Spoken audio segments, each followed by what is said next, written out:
welcome, Brian. Thank you, Lee, and thank you, everyone, for having me today. Thank you. So it's great to see you. I've been doing a lot of talking about you, so it's great to actually talk with you, because I'm sort of on a book tour now. But first off, where are you staying, most critically? I am staying in an Airbnb in Harlem on, I think it's near 125th Street. It's with these two hosts, Matt and Gina. They are interior designers, and so it's like, it's a brownstone. You walk up, and actually it's really cool because they travel a lot themselves, and they try to pick up something every place they travel, and they bring it back. And so they've got like these saddles from they went horseback riding. So it's a really cool experience. And of course, my mom's here, my girlfriend's here, so we got to cook food last night in the house. So great, it's really excellent. fun, yeah. And sometimes we do these things in hotels, but here we're not in a hotel. Yeah, it's often that you and I have conversations at a banquet room in a hotel. It's kind of odd that I usually get interviewed in hotels. Yeah.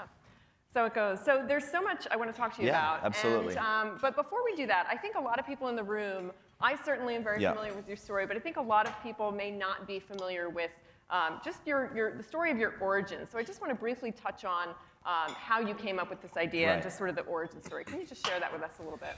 Yeah, probably, let's see, it probably begins with my mom, I guess. I guess all origin stories start with your mom. So, you know, growing up, I grew up in Albany, New York, so I actually think of myself more as a New Yorker. I was for 18, 19 years.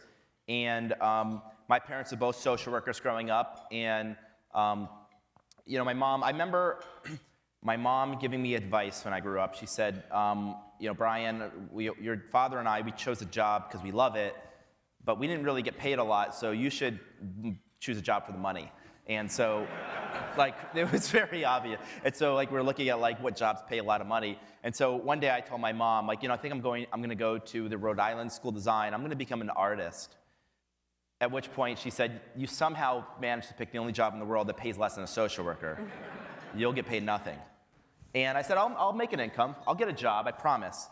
And she said, well, I do want you to promise me that if you get a job, that job has health insurance one day.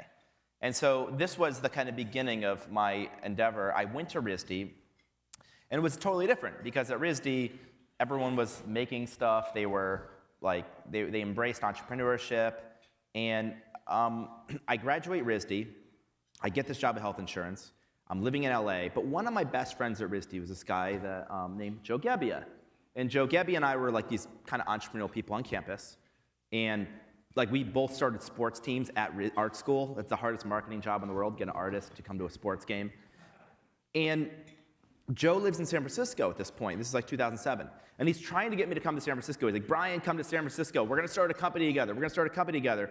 And I'm like having this job in LA. And I remember at one point my life was like, I was in a car, and the road in front of me looked exactly like the road behind me.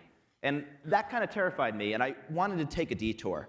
So I had this moment, I'm sure all of us have these moments in our life where we make a change, and everything changes after that. I quit my job, and I have an old Honda Civic. I put everything I own in the back seat in the trunk of an old Honda Civic, including a rolled-up foam mattress. I have $1,000 at the bank. And I called up Joe, and I said, I'm coming to San Francisco. And you know, it turns out that Joe said, well, the rent is $1,150. So I actually can't pay rent. It turns out that weekend, this International Design Conference is coming to San Francisco. We go to the conference website. All of the hotels in the conference website are sold out. And so we had this idea. We said, well, what if we just turned our house into a bed and breakfast for a design conference? Unfortunately, I didn't have any beds. But Joe had 3 airbeds. We pulled the airbeds out of the closet. We inflated the 3 airbeds. We called it the Airbed and Breakfast. Yeah. Yeah. I love that noise. And yeah, so that's how it started, airbedandbreakfast.com. So I guess the answer is no. When I started airbedandbreakfast.com, I didn't think I'd be at the New York Stock Exchange.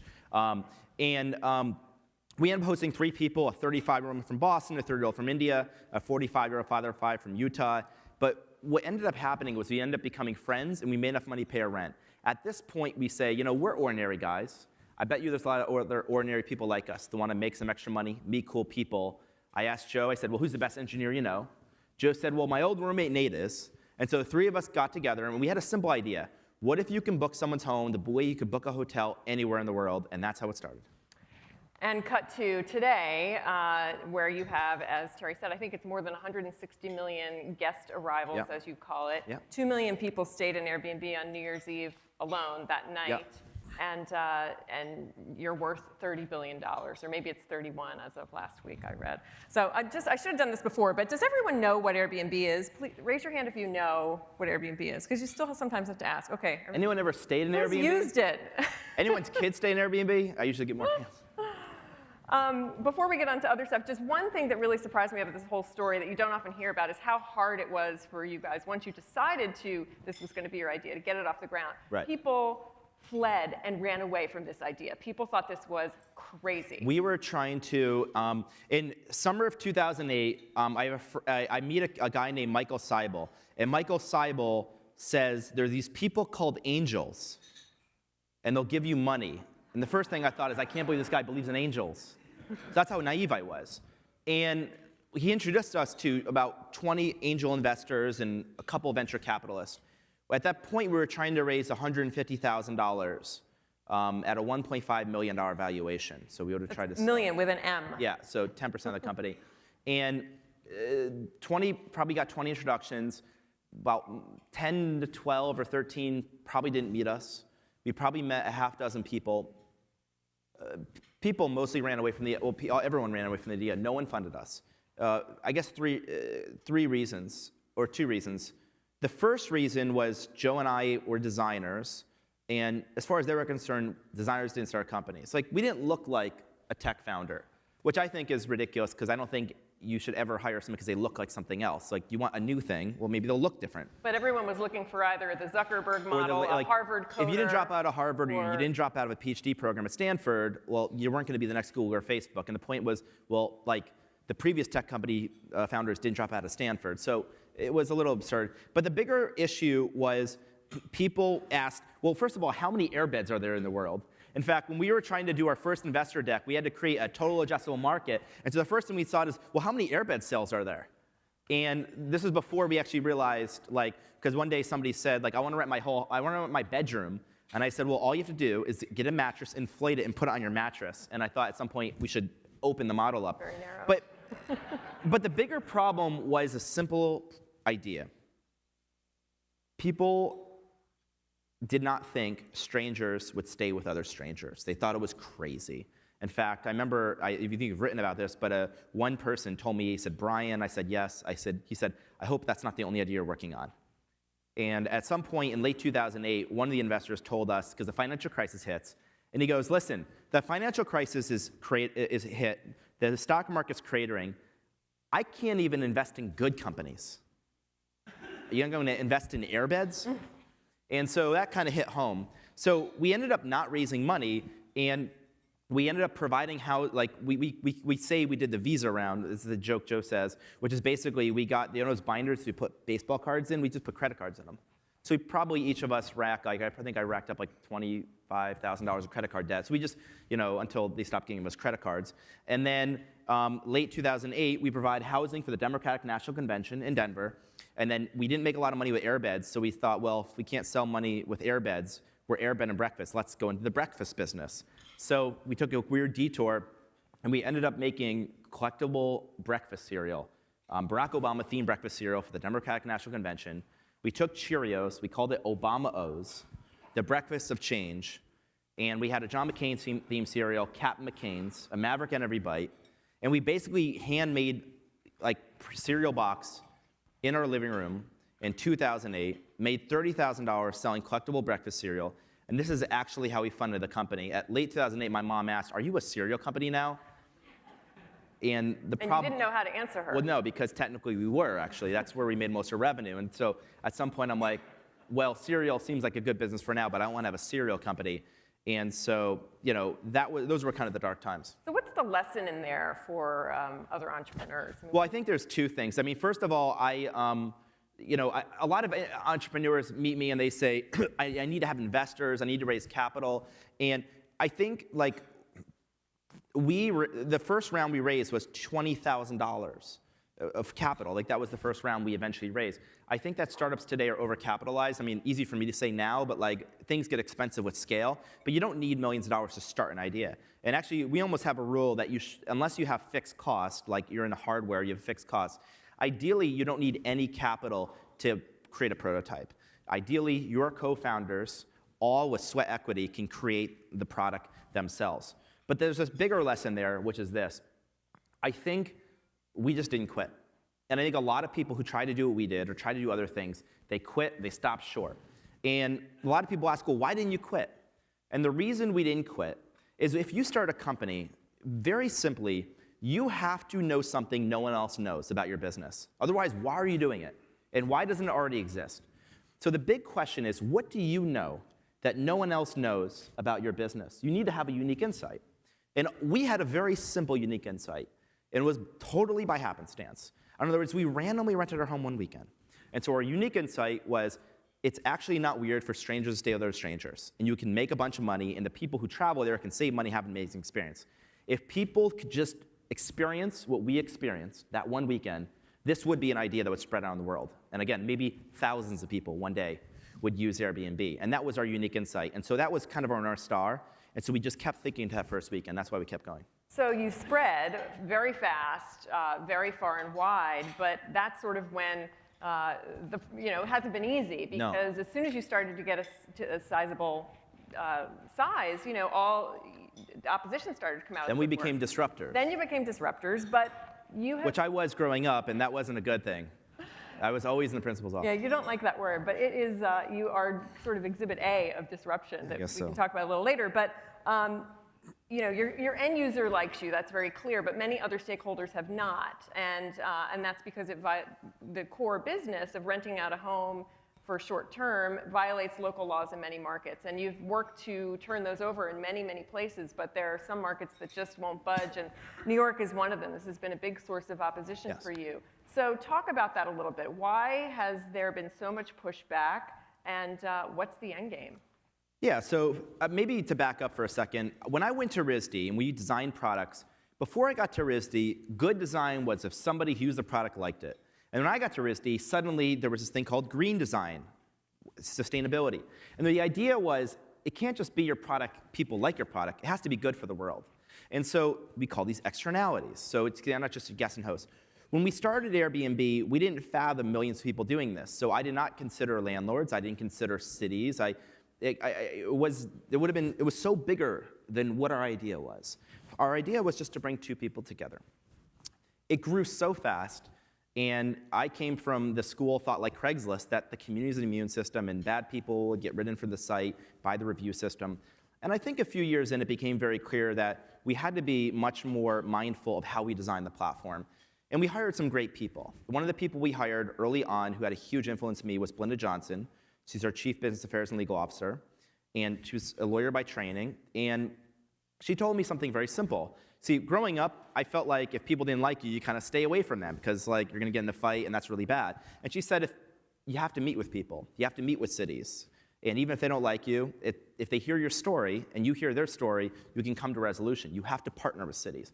And so we decided that we would have a principle that we would partner with cities. Now, it didn't go totally smoothly, and I wish it was much easier here in New York City, but we started meeting cities, city by city. Over the period of time, what we've been able to accomplish, I'll say this and I'll get to New York in a second, is we now have agreements with 200 cities in the world. We collect a room and hotel tax. We have typically regulatory schemes. Those regulatory schemes often involve a registration. And they have some, like I just came from London. London has their own scheme where if you rent your entire home, it's limited to 90 days, so you don't take housing off the market. You can rent bedrooms. And every city's got a different process. In New York City, I think there were a number of things going on. I think the first thing is that we were slow to be here. I think we didn't get our story out early. So there was a bit of misinformation about who our company was. But I also think there were some substantive problems. There was a phenomenon that occurred where landlords decided you can make a lot of money by taking units off the market and just renting them on a short-term basis. And though I think the scope of it was overstated in our platform, this was a real problem. And people were doing this. And I would consider this to be a very bad negative externality. So we were a little behind in this, and we've had to play catch up. And so in New York City, we've done a number of things. we've made clear we want to pay collective minimum hotel tax like we do in San Francisco and Chicago and all these cities around the world. We want to limit hosts to one home, so just the home you rent. And I think the basic premise we want is if a city is in a housing constraint, San Francisco is in a housing constraint, New York City is in a housing constraint, we want people to rent the homes they live in, not take off units off the market. And so right now, we've, San Francisco instituted a cap. They figured after X number of days, you probably don't live there. And so we work with those caps. And this is how we've decided to use it. The last thing is landlords. I know there's some major landlords in this room. And I know not all of them love to have this activity in their building. And so we're instituting, in the process of instituting a friendly landlord program where landlords can sign up and we can allow them to get information about who's in their building using it. They can even get a revenue share of the income, and they get the peace of mind knowing like the rent check's probably gonna come. And we're trying to get much more tight around people understanding the rules and regulations of their city and their buildings, and to get a bit more hands-on. And so you have to do these like kind of counterintuitive things. And this is what Jeff Bezos did. This is what Steve Jobs did. This is what Walt Disney did.